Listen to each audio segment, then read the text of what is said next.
Part 155. Today, we are going to continue our discussion on our new series, In Christ Realities, Part 2. Let's commit this verse to the Lord. Let us pray. Our dearest Father in heaven, we are so very thankful for how you have gathered us today. Here in your house, there is fullness of joy. Here in your house, there is so much joy and rejoicing. Thank you so much for the wonderful time of praise and worship. Truly, you inhabit the praises of your people. We commit to you this learning time, as we always do, and even as we always pray. Everything that will be said and done only for your glory and for the blessing of everyone. This we pray, Father, only in the name of your Son, our Lord and Savior, Jesus Christ, by the power of the Holy Spirit. And everybody would just simply say, Amen. Palakpakan natin ng malakas ang Panginoon. Inuulit ko po ang bagong series, In Christ Realities. Ito po ay patungkol sa ating katatayuan sa harapan ng Diyos sa pamagitan ni Kristo. Kung sino tayo, anong naibigay sa atin, at kung ano ang maaari nating magawa dahil tayo ay na kay Kristo. Who we are, what we have been given, and what we can do in Christ and even through Christ. Last week, we talked about God's perfect love. If you remember, last week we talked about that we are perfectly loved by God. Yung ating pong pinag-usapan noong nakaraang linggo ay nasa e-book na po. Just in case you want to get one of our newest releases, e-book, ang title po mga kapatid, Perfectly Loved by God. Get your copy. And I'm sure you will be blessed learning more about the truth that in Christ you are perfectly loved by God. As we learned, in Christ I am perfectly loved by God. Can we say that together? In Christ I am perfectly loved by God. One more time. We already talked about that last week, and we need to move on. Today, we are going to talk about God's forgiveness. Today, we are going to discuss, in Christ, we are completely forgiven. Not just forgiven, but completely forgiven. Not partly forgiven, not partially forgiven, but completely forgiven. To say that in Christ you are forgiven is an understatement. Hindi po yun sakto sa turo ng full grace. Dahil hindi ka lang po pinatawad, ikaw po'y kompletong pinatawad. At yan po ang pag-uusapan natin sa araw na ito. One of the biggest teachings of the Bible is forgiveness. In fact, the main theme of the whole Bible is forgiveness, redemption, and reconciliation. Nilikha ng Diyos ang tao para sa Kanya. Ang tao'y nagkasala, nahiwalay sa Diyos. At sa pamagitan po ng kasalanan, nagkaroon po ng separation dahil mahal tayo ng Diyos. At tayo po'y nilikha ng Diyos ayon sa Kanyang wangis. Isinugo ng Diyos ang Kanyang bugtong na anak. Ipinanganak sa sabsaban ng Bethlehem noong unang Pasko. Ultimately, namatay sa krus ng Kalbaryo upang tayo'y mapatawad at mapanauli ang relasyong nasira dahil sa kasalanan at magkaroon po ng forgiveness, magkaroon po ng redemption, at magkaroon po ng reconciliation. So we are going to talk about complete forgiveness. Ano ba ang turo ng Biblia kapag sinabing completely forgiven? I want to share with you 4 things today. I will be talking with you about the basis of forgiveness, the extent of forgiveness, the results of forgiveness, and finally, we are going to talk about our response to God's forgiveness. Let's begin. Number one, let's talk about the basis of forgiveness. Ano po ba ang pinagbabasiha ng pagpapatawad ng Diyos? Tayo ba'y basta lang pinatawad? Sinabi lang ng Diyos, pinatawad ko na kayo, na walang basihan? Ano po ang pinagbabasihan? Bakit naniniwala tayo na tayo nga ay pinatawad na sa ating mga kasalanan? In the Old Testament, it is very clear that the basis of forgiveness is the shedding of blood. Look at the scripture. Leviticus 17:11. For the life of the flesh is in the blood, and I have given it to you to make atonement for yourselves on the altar. It is the blood that makes atonement for one's life. Yung word na atonement, ang Hebrew word na ginamit po ay kapar, meaning covering. Ang nagtatakip ng kasalanan doon sa lumang tipan ay ang dugo ng hayop na inihahandog sa ibabaw ng dambana. Hindi po maaring maalis ang kasalanan sa panahon ng lumang tipan. The best that the Old Testament can offer is temporarily cover your sin. Yun po ang kayang gawin ng dugo ng hayop. Pansamantalang takpan ang kasalanan ng tao. Habang hinihintay ang ultimate and final solution, the shedding of the blood of Jesus Christ. Kumbaga, yung Old Testament ay first aid, band-aid, pansamantala, upang ang kasalanan ng tao ay pansamantalang matakpan sa pamagitan po ng paghahandog ng dugo ng hayop sa ibabaw ng dambana. But of course, you know, ultimately, ang lahat ng ito, mga kapatid, ay nagkaroon ng final solution through the shedding of the blood of Jesus on the cross. We call it the finished work of Christ. Hebrews chapter 9, verse 22. In fact, the law requires that nearly everything be cleansed with blood. And without the shedding of blood, there is no forgiveness. Ano po ang requirement para magkaroon ng forgiveness? The shedding of blood. During the Old Covenant, it is required. Now look at the verse. It is required. In fact, the law requires that nearly everything be cleansed. How? By the blood, with the shedding of blood. And without the shedding of blood, there is no forgiveness. Hindi po optional ang paghahandog ng dugo sa ibabaw ng dambana. It is a necessity. It is a requirement. The basis of forgiveness is the shedding of blood. Ito po ang dahilan kung bakit hindi tinanggap ng Diyos ang paghahandog ni Cain.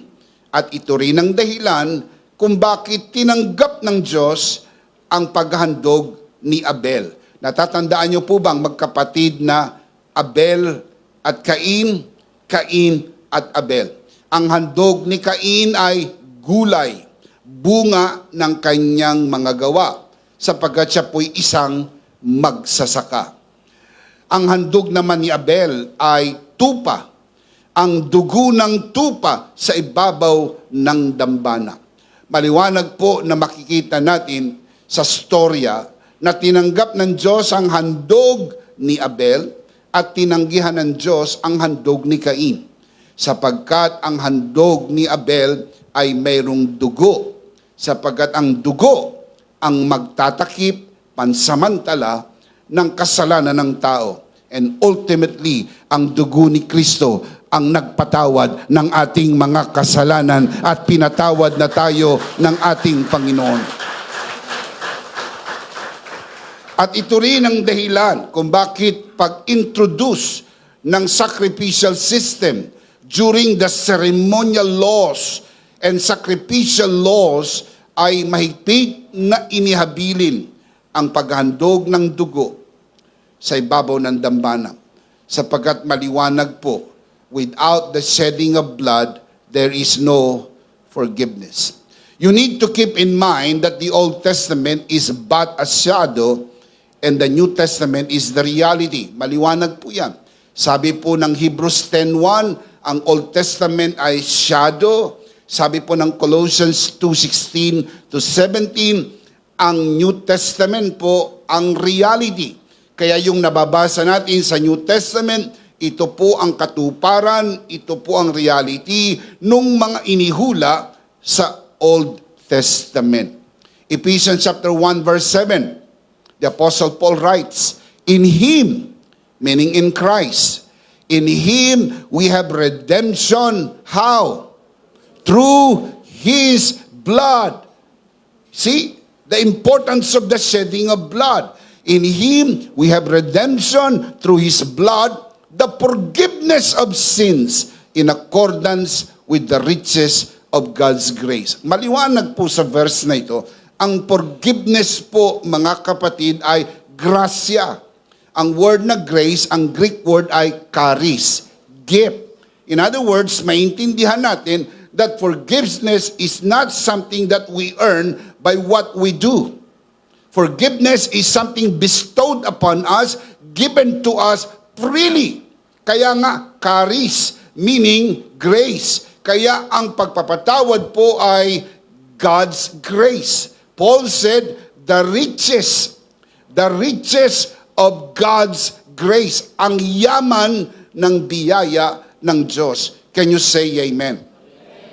Mapapansin nyo rin po rito ang dalawang malaking salita, redemption and forgiveness. Nilinaw ni Apostle Paul na ang redemption and forgiveness are synonymous.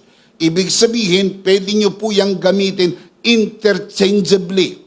Because redemption means forgiveness and forgiveness means redemption. How do we know that for sure? Now look at the verse. In Him we have redemption through His blood, the forgiveness of sins. So what is redemption?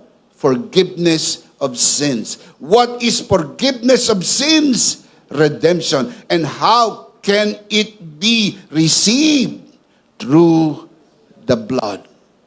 Kaya ang basis of forgiveness is the shedding of blood. Number one, the basis. And it is very important to understand the basis of forgiveness is the shedding of blood. Can you say amen? Palakpakan muna natin ang Panginoon. Praise God. Praise God. So what is the basis? The shedding of blood. Number two, let's talk about the extent of forgiveness. The extent. Ang ibig sabihin, ang hangganan. Ano ang hangganan ng kapatawaran? Pag sinabi niyong hangganan, ano ang sinasakop? Ano ang sinasaklaw ng kapatawaran? Kasi kailangan maintindihan po natin mga kapatid na ang redemption and forgiveness are synonymous. Kaya pag nabasa nyo sa Bible, redemption, anong ibig sabihin? Forgiveness. Pag nabasa nyo sa Bible, forgiveness, anong ibig sabihin? Redemption. Redemption and forgiveness are synonymous. Can you say amen? Very important. Please remember that. I will show you the verse. Hebrews chapter 9, verse 12. He did not enter by means of the blood of goats and calves, but He entered the most holy place once for all. How did He do that? By His own blood. And what did He obtain by doing that? Having obtained what? Eternal redemption. Si Jesus po ang ating high priest in the order of Melchizedek. Doon po sa heavenly sanctuary, pumasok si Jesus Dala niya ang kanyang sariling dugo at ito'y kanyang inihandog. At ang paghahandog ng sariling dugo, merong na-accomplish. Ang na-accomplish po ng paghahandog ng dugo ni Kristo ay walang hanggang katubusan. Ang ibig sabihin, mga kapatid, walang hanggang katubusan, walang hanggang kapatawaran. Sapagkat ang ibig sabihin ng katubusan ay kapatawaran. Ang ibig sabihin ng kapatawaran ay katubusan. Everybody say the word redemption. Everybody say the word forgiveness. Please remember that forgiveness and redemption are synonymous. Ano ibig sabihin ng synonymous? Two different words but the same meaning. Kaya sa Bible, pwede pong redemption, pwedeng forgiveness. Ang sabi po sa Bible, eternal redemption. Ang Greek word na ginamit po dyan ay aion lutrosis. Aion meaning eternal. Lutrosis meaning payment. Put that together, eternal payment. Ang word na obtained ay past tense, di ba? Obtained. Hindi po will be obtained. Hindi po ma-obtain pa lang. Na-obtain na. Hindi po ma-obtain pa lang, na-obtain na.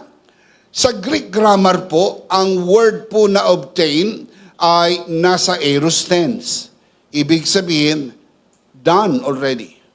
Kasi po ang aorist tense, yan po yung simple past tense ng Greek grammar. Yung po yung word na eurisko, yung pong word na obtain, eurisko, meaning obtained, already obtained. Ano po yung na-obtain na? Yun po yung eternal redemption. Remember, pag sinabi niyong eternal redemption, it means eternal forgiveness. Pag sinabing eternal forgiveness, dahil nasa aorist tense, it simply means paid eternally. Bayad na ang ating mga kasalanan. Come on! Get happy! Clap your hands, all ye people! Come on, come on, come on! Praise God, praise God, praise God! Paid eternally. Anong ibig sabihin? Wala ka ng atraso sa harap ng Diyos. Wala ka ng utang sa harap ng Diyos. Hindi po siya nag-down payment. Nag-full payment si Jesus.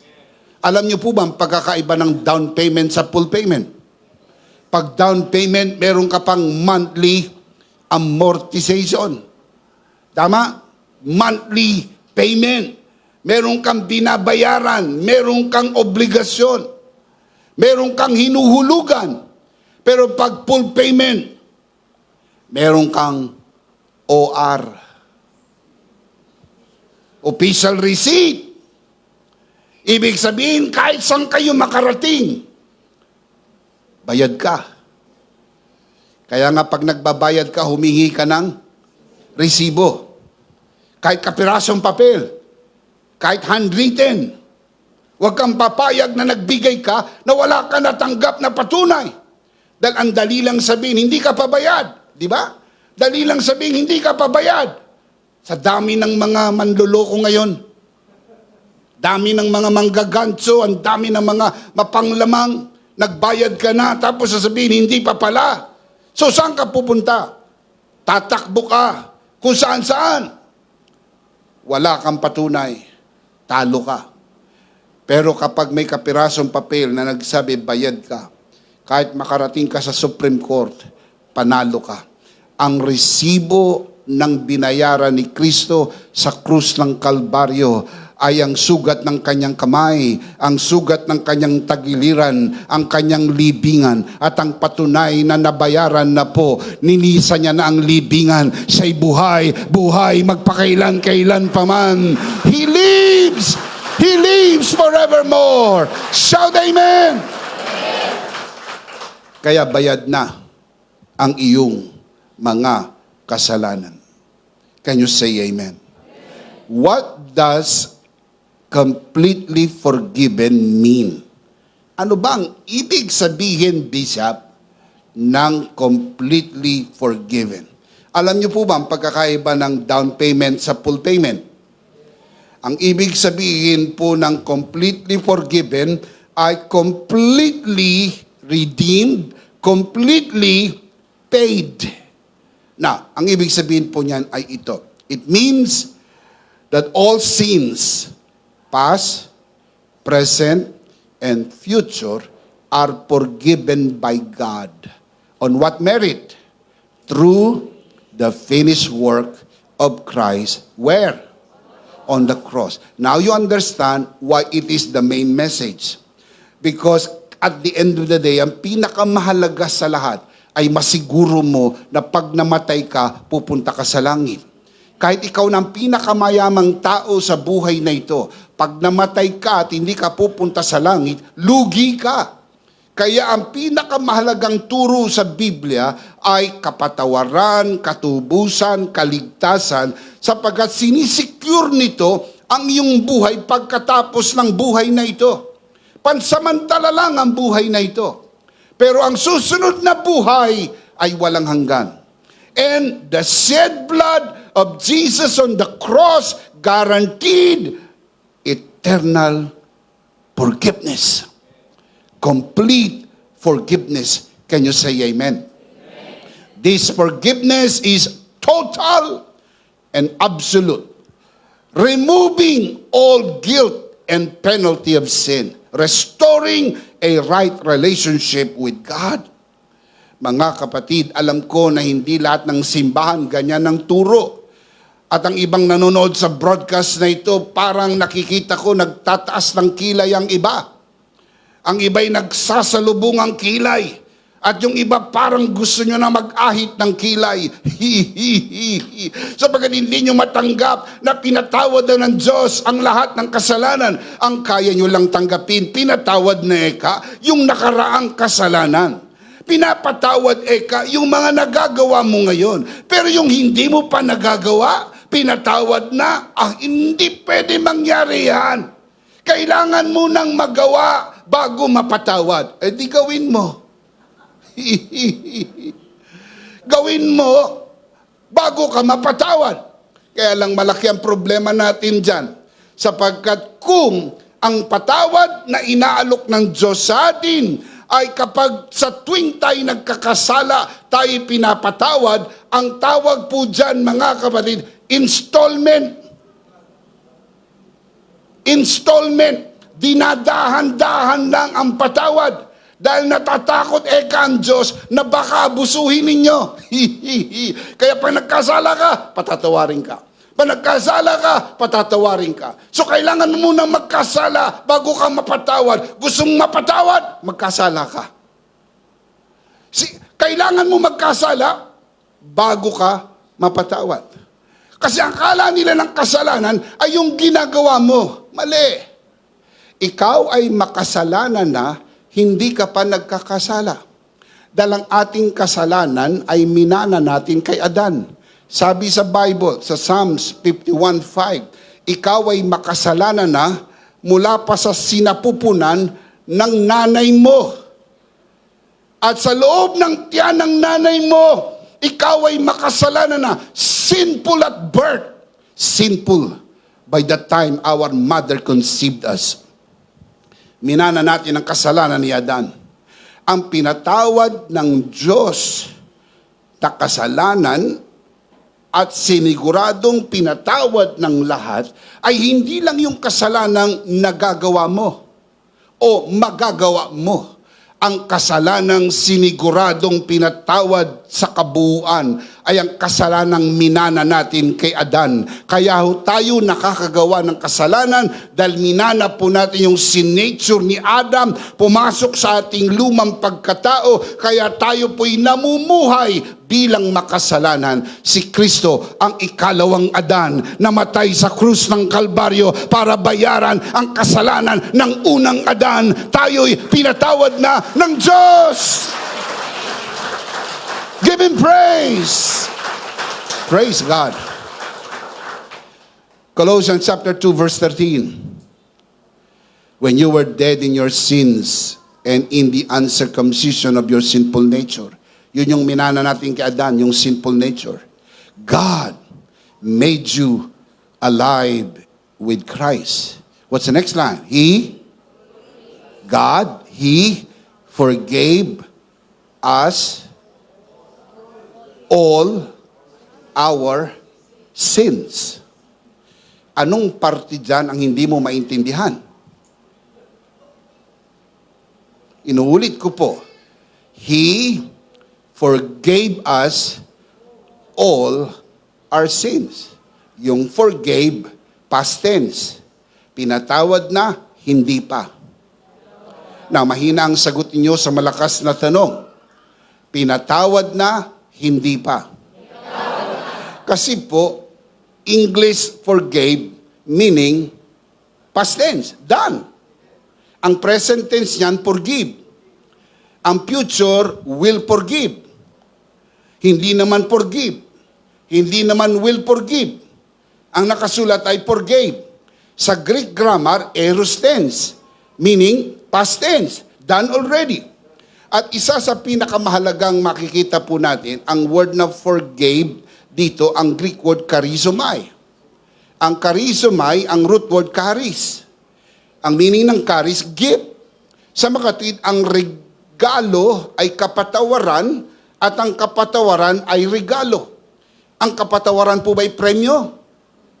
Tinatanong ko kayo, ang kapatawaran po ba'y premyo? Hindi. Ang kapatawaran ay? Ang regalo po ba binabayaran?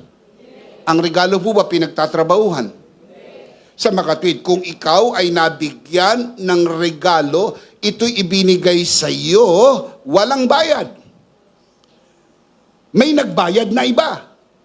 Mayroon taong bumili ng regalo, ibinigay sa iyo. Sinong nagbayad? Yung nagbigay ng regalo. Ikaw bang tumanggap ay magbabayad? Hindi. Ang kapatawaran, charizomai, charis, regalo. Kaya yung kapatawaran hindi ho premyo. Pero ang turo sa atin ng reliyon, premyo. Gawin mo to, gawin mo to, gawin mo to, gawin mo to, mapapatawad ka. Pag ginawa mo to, ginawa mo to, ginawa mo to, napatawad ka, ang kapatawaran ay premyo o regalo? Premyo. Lumalabas na kaya mo nakuha yung patawad dahil sa mga ginawa mo. Pero kung ikaw ay napatawad dahil sa binayaran ni Kristo sa krus ng Kalbaryo, ang kapatawaran ay hindi ho premyo. Ito'y regalo ng Diyos sa sino mang sumampalataya kay Kristo. Amen. Forgave. Pinatawad na, hindi pa. Ilang kasalanan ang pinatawad? Lahat. Ang susunod na salita, all.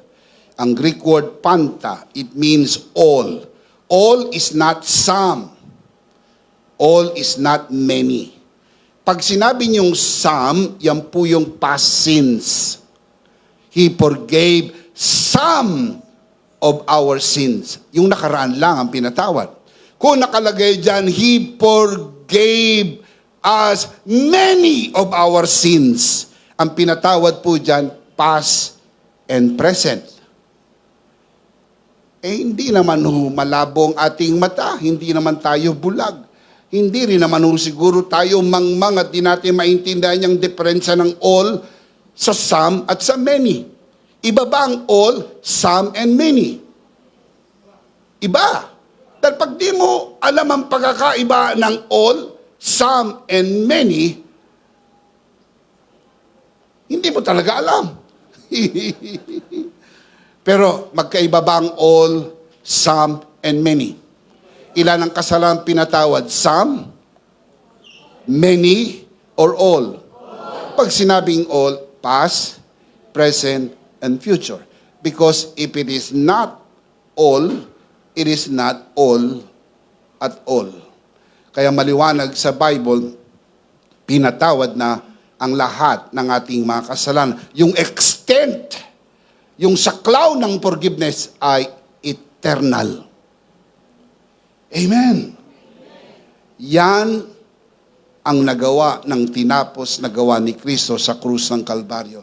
Now you understand kung bakit ina-attack ito ng religion, itong one message na ito, the finished work of Christ. Ito rin ang dahilan kung bakit lumalabas ang kung ano-anong mga turo, kung ano-anong mga turo ang lumalabas ngayon.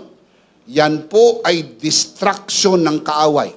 At marami po sa mga simbahan ngayon, sa halip na mag-focus tayo, i-preach ang message of grace through the finished work of Jesus Christ, abalang-abala kayong sumangga at sumalag sa mga maling turo, sapagkat nababagabag kayo sa maraming maling turo. Huwag kayong mabagabag, sapagkat nakahula sa Biblia, sa huling panahon, lalaganap ang mga bulaang turo, mga bulaang mangaral, mga bulaang pastor at mga bulaang tagapagturo. Huwag kayong magulumihanan. Palatandaan po yan. Malapit nang babalik ang ating Panginoon at kanyang babalikan ang kanyang simbahan na naniniwala sa dalisay na ebanghelyo. Can you say amen?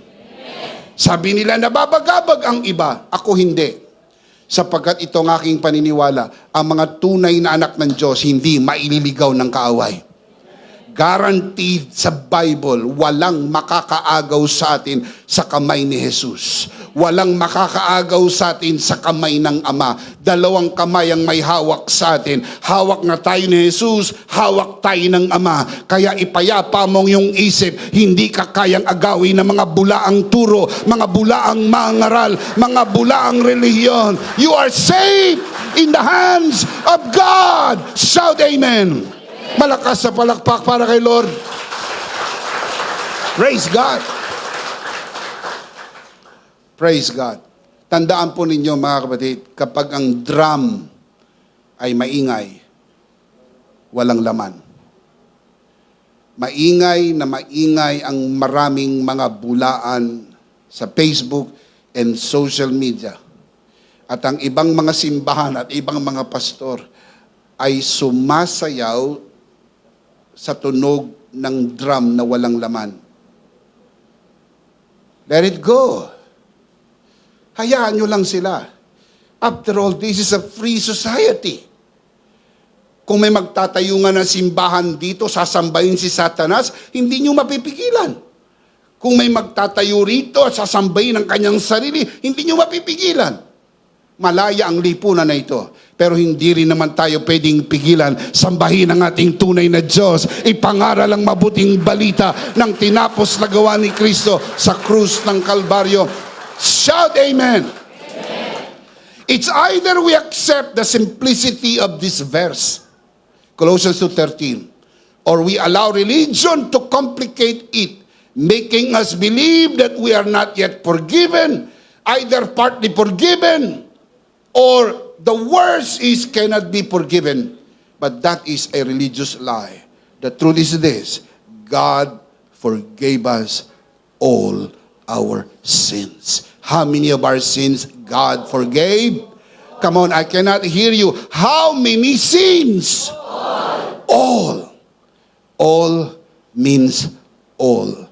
Can you say amen? The extent of forgiveness is eternal, past, present, and future. Number 3, the results of forgiveness. Sa Bible, maraming naging resulta ang kapatawaran na bigay ng Diyos sa atin. But for the sake of time, I will give you 3 sure results of God's forgiveness. Number 1, reconciliation. Dahil po sa patawad na ibinigay ng Diyos, nagkaroon po ng reconciliation, together again. Ang Diyos at ang tao naghiwalay dahil sa kasalanan. Kung inalis ng kasalanan, naturally nagkaroon ng reconciliation. Nagkaroon po ng separation because of sin, and sin was already dealt with on the cross, the finished work of Jesus. So the natural result is, dapat meron ng reconciliation. Colossians chapter 1, verse 21 and 22. The Apostle Paul writes, once you were alienated from God, alienated meaning separated. Once you were alienated or separated from God and were enemies in your minds because of your evil behavior. Yung evil behavior natin, resulta po yan ng fall of Adam. Because of Adam's sin, naging sinners tayo. Hindi ho tayo naging sinner because we do sin. We do sin because we are already sinners. And what made us sinners is Adam. Because of the fall of Adam, we become evil doers from the inside and outside. Now look at verse 22. But, contrasting conjunction, but, now, He has reconciled you. He has reconciled you. Reconcile na, hindi pa. Past tense. Reconciled you by Christ's physical body through death. Yan po ba yung finished work? Through the finished work of Jesus, we have been reconciled. Reconcile na, hindi pa. Sa mga kapatid, wala pong relihiyon o pastor o obispo na pwedeng magpalapit sa atin sa Diyos. Ang gumawa niyan ay si Jesucristo sa kanyang tinapos na gawa. Inilapit tayo sa Diyos. Si Jesus ang ating tagapagligtas. To present you holy in His sight without blemish and free from accusation. Number 1, reconciliation.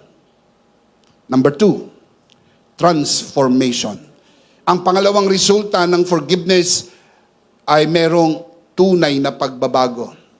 Forgiveness is not a reward for life change. Rather, it is a result of your forgiveness. Hindi ka ho pinatawad ng Diyos dahil nagbago ka. Pinatawad ka ng Diyos, kaya ka nagbago. Nauna yung pagpapatawad kaysa pagbabago. Pero ang turo sa atin ng reliyon, magbago ka muna at saka ka patatawarin. Kaya ang mga tao pilit na nagbabago. Hindi naman niya kayang magbago sapagkat hindi natin kayang baguhin ang ating sarili. Ang sabi sa Bible, forgiveness is a result of the finished work of Jesus. And life change is a result of forgiveness. Can you say amen? John chapter 8 verse 10 to 11. Ang storya po nito, yung babaeng nahuli sa akto ng pakikiapid. I'm sure many of you are familiar with the story. He said to her, Jesus was talking to the woman, "Woman, where are those accusers of yours? Has no one condemned you?" She said, "No one, Lord." And Jesus said to her, "Neither do I condemn you." What's the next line? "Go and sin no more." Kailan sinabing go and sin no more? Nung sinabi mo ng no condemnation. Ang no condemnation, meaning forgiveness, yun ang nagresulta ng go and sin no more. Ang pagbabago ng buhay ay resulta ng pagpapatawad. Kaya pinatawad ka muna, at nung pinatawad ka, yung pagpapatawad nagdala ng pagbabago. Can you say amen? Remember, napakahalaga na maisip po natin ang malaking katotohanan po na yan, na tayo ay pinatawad dahil sa tinapos na gawa ni Kristo. Regalong ibinigay sa atin. Nung matanggap natin yung regalo, ang regalo na yan ang nagbago ng ating buhay. Palakpakan si Lord. Amen. Praise God. Of course, I know that some of you are watching this broadcast, hindi nyo po yan matanggap. bumabara yan sa lalamunan po ninyo, sapagkat iniisip po ninyo that some would argue that complete forgiveness will just make people sin more. Nothing could be farther from the truth. Sabi nila, pagka pinatawad ng lahat ng kasalanan, lalakas eka ang loob ng tao, magkasala. Dahil pinatawad na pala eka ang lahat ng kasalanan. Mali po yun. Kasi hindi naman hulang tayo pinatawad. Binago din tayo. Kung pinatawad ka at hindi ka binago, malamang ganun nga ang mangyari. Naabusuhin mong pinatawad ka, dahil pinatawad ka na pala eka, magkasala ka ng magkasala. Tanggapin ko yung argumento na yon kung hindi ka binago. Hindi ka lang naman pinatawad. Binago ka ng Panginoon. Now look at the scripture, 2 Corinthians 5:17. When someone becomes a Christian, he becomes a brand new person. Where? Come on, tell me where? Inside. He is not the same anymore. What happened next? A new life has begun. Hindi ka lang pinatawad, binago ka ng Panginoon. The things you used to do, you do it no more. Kaya sa religion, maraming bawal. Sa full grace, mga kapatid, hindi ka binabawalan. Nagbabago ang iyong buhay. Ayaw mo na ng pusali ng kasalanan sapagkat nag-i-enjoy ka sa dalisay na tubig na bigay ng Panginoon. Buhay na pinagpala, buhay na pinaburan, buhay na binago dahil sa grasya ng Panginoon. Kung may choice kayo, pusali o malinis na batis. Sa makatwid may pagpipilian. Pero kung walang pagpipilian, pagtsatsagaan mo na ang pusali. Yan ang ginagawa ng mga tao, naglulublob sa pusali ng kasalanan. Pero kapag tinanggap mo na ang grasya ng kapatawaran, mayroon na pong batis. Sariwang tubig ng kapatawarang bigay ng Diyos. Sabi ng Panginoon, ang sino mang uminom ng tubig mula sa balon na ito ay muling mauuhaw. Ang sino mang uminom ng tubig na ibibigay ko, hindi na mauuhaw. Si Jesus ang tubig ng buhay. Si Jesus ang tinapay ng buhay. Si Jesus ang ilaw ng buhay. Sabi ni Jesus, ang sino mang lumakad sa akin, hindi na lalakad sa kadiliman kailanpaman.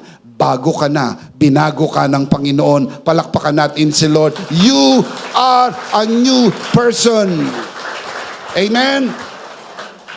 Ephesians chapter 4 verse 24, to put on the new self, referring to your born-again spirit, created to be like God in true righteousness and holiness. Your born-again spirit is like God. In what sense? In true righteousness and holiness. Your born-again spirit is like God. Katulad ng Diyos sa katuwiran at kabanalan. Sabi ng iba, aabusuhin ang grasya. Hindi po. Hindi po. Kasi hindi ho yan ang katangian ng tunay na pinatawad. Hindi ho yan ang katangian ng tunay na born again. Aabusuhin ang pagkakasala. Hindi ho yan ang karakteristik ng tunay na ipinanganak na muli ng kanyang born again spirit ay katulad ng Diyos sa kabanalan at katuwiran. Bisap, sa totoong buhay, real talk lang, Bisap, real talk. Merong mga nangaabuso ng biyaya. Sapagkat nila dahil sa grasya, namumuhay sila sa pagkakasala. Now, real talk, aaminin ko sa inyo, meron. Pero hindi po yan mga tunay na Kristiyano. Hindi ho lahat ng kumikislap ay ginto. Merong tao, merong tau-tauhan. Merong bahay, merong bahay-bahayan. Pwedeng sabihin siya'y Kristiyano, pero Kristyanuhan lang. Religion lang ba? Nanay niya'y Kristiyano, akala niya Kristiyano na rin siya. Dahil ang lolo niya Kristiyano, akala niya Kristiyano na rin siya. Hindi ho namamana ang pagka-Kristiyano. It is a personal relationship with God. Kaya hindi ko mo nag-a-attend sa Christian church, Christian na rin siya. Hindi ko mo pumasok sa garahe, kotse. Walang kotse, pumapasok sa garahe. Pero hindi lahat ng nasa garahe ay kotse. Meron ding kotsehan. Hindi ho lahat ay totoo. Bisap, sino yung hindi totoo? Ipakita ko sa inyo. Jude, verse 4. For certain men, whose condemnation was written about long ago, have secretly slipped in among you. They are godless men. What kind of men? Christian or non-Christian?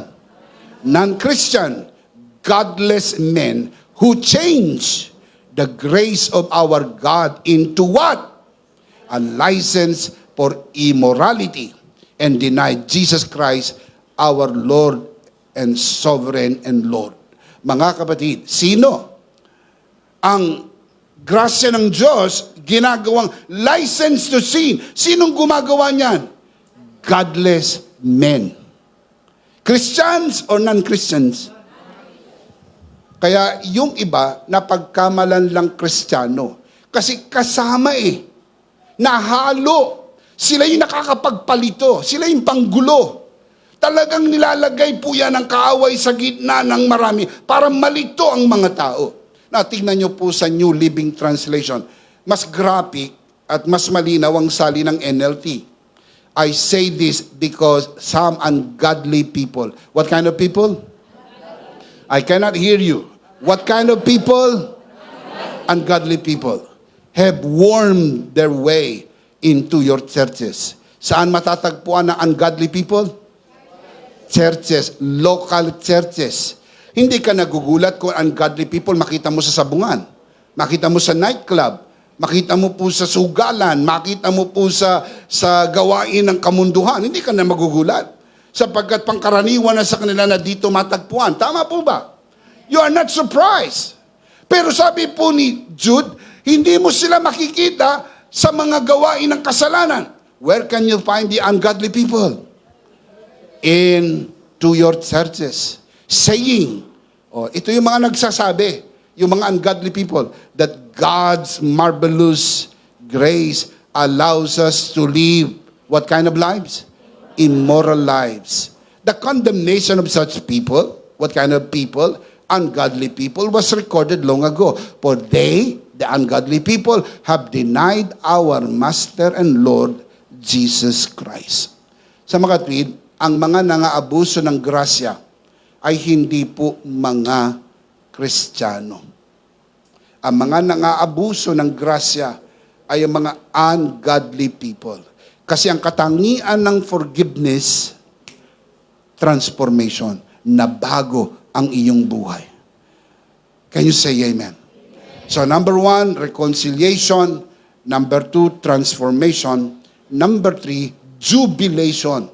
Isa sa bunga ng forgiveness ay merong kasiyahan.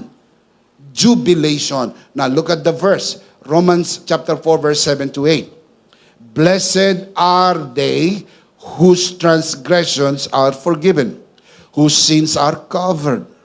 Blessed is the man whose sin the Lord will never count against him. The word blessed, ang Greek word ay makarios. Makarios meaning very happy, jubilantly happy. Masaya. Oh happy day, since Jesus washed my sins away.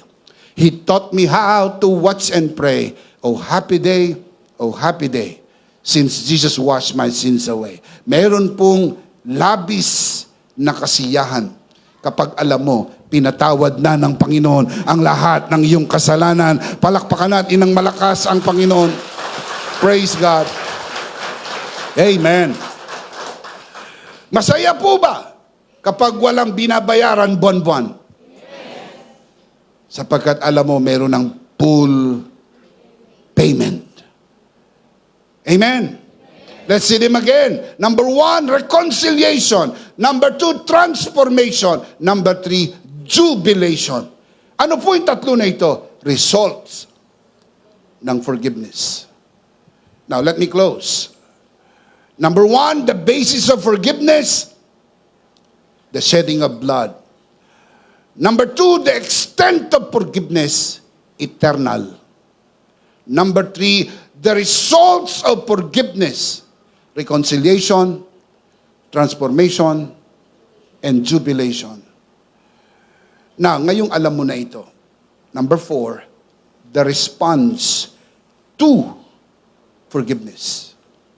Now that you understand the basis, the extent, and the results of forgiveness, the question is, how do you respond?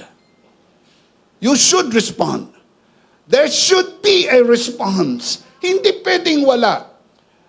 Remember, ang sabi sa atin ng physics, in every action, there is an opposite or equal reaction. Pag may apply na action, mayroong reaction. May kasabihan nga ang mga Tagalog, kahit ang kahoy na basa, pagka nilagay mo sa apoy, masusunog. Basa yan, ha? Lalo na yung tuyo. Yung tuyo, mapatid, malayo pa sa apoy, lumiliyab na. Pero kahit basa, pag nilagay mo sa apoy, nasusunog. Pag umawa ka sa kuryente, mag-ground ka. Bakit? Reaksyon. Kasi may aksyon na pumapasok. Kahit si Pepeng kuryente, makukuryente. Naunawaan niyo po ba ibig ko sabihin?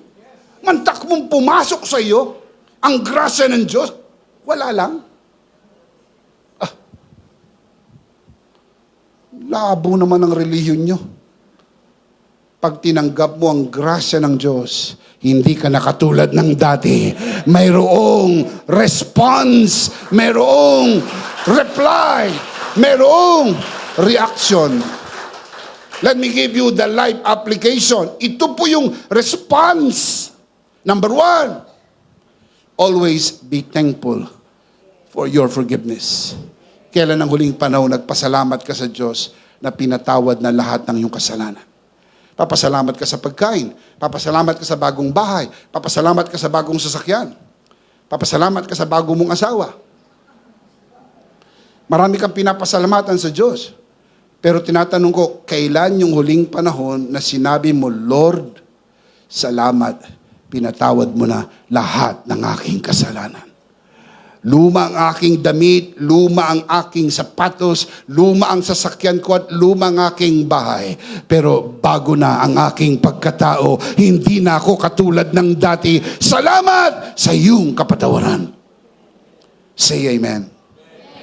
By actively showing our thankfulness, we honor the gift of forgiveness and allow it to positively influence our daily interactions and spiritual practices.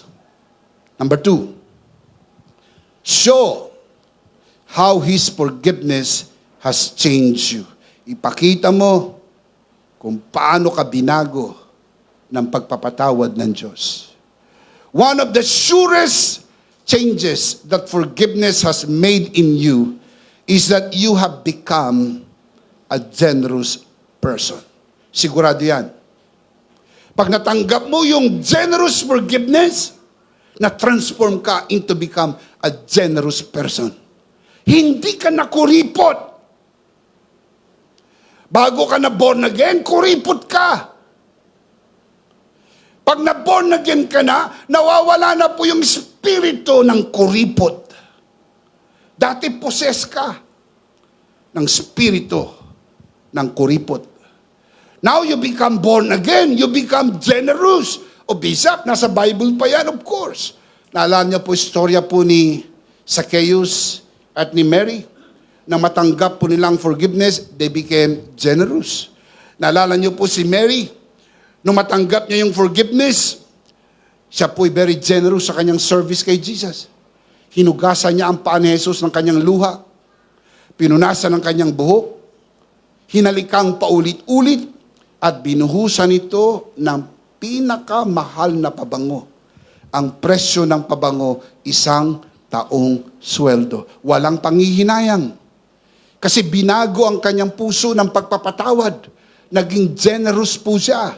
Kaya kung naiintindihan mo yung pagpapatawad ng Diyos, you become generous.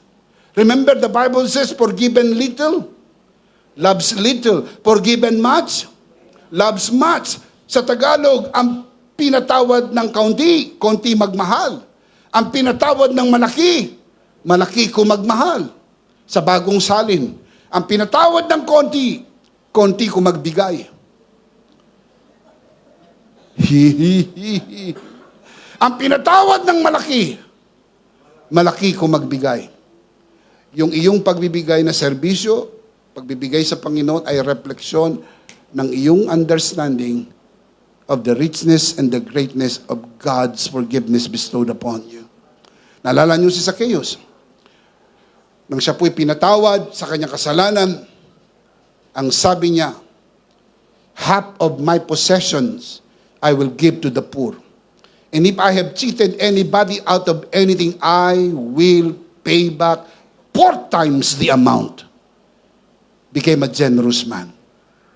Yan ang tunay na pagbabago na nagaganap sa buhay ng taong pinatawad. Are you forgiven? You are a generous person. Can you say amen? Number 3, forgive others as the Lord forgave you. Magpatawad, katulad ng pinatawad ka rin naman ng Panginoon. As we recognize the depth of God's mercy towards us, we are transformed to become more forgiving people ourselves. Naging mapagpatawad ka na sapagkat pinatawad ka rin ng Diyos. Alam mo na malaki ang atraso mo sa Diyos, pero pinatawad ka. Patawarin mo rin ang mga taong nagkasala sa iyo. Tulad na sinasabi po sa Colossians 3:13, forgive as the Lord forgave you. Number 4, see yourself forgiven and change. Napakahalagang makita mo sarili mong pinatawad na at binago. Why we say so? Listen to this. Seeing ourselves as forgiven and changed allows us to live with a renewed sense of purpose and freedom. It empowers us to embrace our new identity and to live out the transformative work of grace in our daily lives. Ganyan ang nagagawa ng grasya ng pagpapatawad na bago ka. So ipakita mo sa mundo na hindi ka nakatulad ng dati. Ikaw ay bago ng nilalang. Number 5, celebrate your forgiveness and be happy. Natatandaan niyo po mabatid, yung Luke chapter 15, yun pong the return of the prodigal. Yung alibugang anak na bumalik. Remember that story? Do you know the story? Anong nangyari nang bumalik ang prodigal son? Nagkaroon ng celebration, nagkaroon ng party.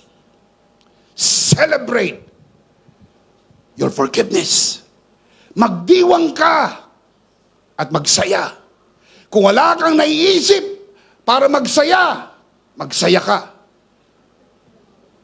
At pag tinanong ka, bakit ang saya-saya mo? Dahil pinatawad na ako ng Panginoon sa lahat ng aking kasalanan. I am happy! Shout amen! Amen! Sino sa kwento ng prodigal son ang nagngingit-ngit sa galit? Si kuya. Si kuya ang galit na galit. Alam niyo kung sino si kuya? Yan ay si relihiyon. Galit na galit ang relihiyon. Kapag masayang masaya ka, pinupuna ka, kinukutsa ka, binabas ka, wala ka namang ginagawang masama. Sinasabi mo lang sa mundo, pinost mo lang naman na kay Kristo ako'y pinatawad na, kay Kristo ako'y pinagpala na, kay Kristo I am blessed and highly favored.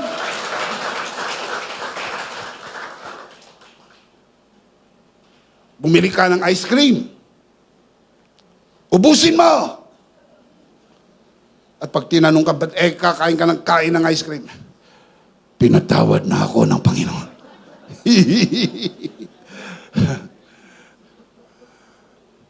Bumili ka ng plane ticket. Mag-abroad ka. O pumunta ka sa Cebu. Sa Bohol. Boracay. Mag-picture ka. Pag sinasabi ka, bakit ka nagsasaya ka? Sabi mo, pinatawad na ako ng Panginoon. Shout, amen. Praise God. Bumili ka ng bagong relos. Isuot mo. At sabi, ba't may bago kang relos? Pinatawad na ako ng Panginoon. Bakit? Marami kang may isip na pwede mong i-celebrate na anumang dahilan. Pero wag nating i-miss ang pagkakataon na magdiwang tayo. Heaven will be our final home. Pinatawad na tayo ng Panginoon sa lahat ng ating mga kasalanan. Come on, give Him praise. Are you happy? Give Him praise. Are you happy? Praise God. Celebrate! Celebrate! Bumili ka ng bagong damit. Isuot mo. At sinabi pa, dahil may bago kang damit, pinatawad na ako ng Panginoon. Kumanta ka. I-post mo sa TikTok. Sumayaw ka. Ba't ka sumasayaw ka? Pinatawad na ako ng Panginoon. I am happy. I am singing. I am dancing because I am forgiven. Are you happy? Are you happy? Malakas sa palakpak para kay Lord. Praise God. Last verse, Luke 15:7. I tell you, Jesus said, that in the same way, there will be more rejoicing where? In heaven, over one sinner who repents than over 99 righteous persons who do not need to repent. Alam nyo, pagkatapos ng broadcast, ang saya-saya ko. Pagod ako maghapon, 6 a.m., 8 a.m., 10 a.m., 3 p.m., then may broadcast tayo ng 8 p.m., probably matapos ng 10 p.m. Pagkatapos siya, magkukwentuhan pa kami ni Pastor Adjo. 10 to 12. And we're very happy. Sapagkat alam ko, pagkatapos ng broadcast, mayroon naman nakakilala sa Panginoon. Mayroon na namang naligtas. Happy, happy, happy, happy. Shout amen. Bakit masayang-masaya tayo? Sapagkat marami na ang naliliwanagan sa mensahe ng biyaya. Palakpakan natin malakas si Lord. Amen. Amen. Praise God. Now that we know all this, we know the basis, we know the extent, we know the result, how do we respond? Let's read them all together. You see, basahin natin malakas, sabay-sabay. Ito po yung live application. Hey, ito po yung response to forgiveness. Ready? Let's read them out loud. Malakas, ha? Ready? Sit up straight. Fasten your seatbelt. At doon sa mga nanonood sa broadcast, pakibasa nyo rin po ito ng malakas. Ready? Number 1. Medyo mahina ang basa ninyo. Bigyan ko pa kayo ng isang pagkakataon. Mas malakas pa dyan. Number 1. Number 2. Number 3. Number 4. Number 5. Always be thankful for your forgiveness. Show how His forgiveness has changed you. Forgive others as the Lord forgave you. See yourself forgiven and changed. Celebrate your forgiveness and be happy. The big idea is, in Christ, I am completely forgiven. Are you in Christ? You are not just forgiven. You are completely forgiven.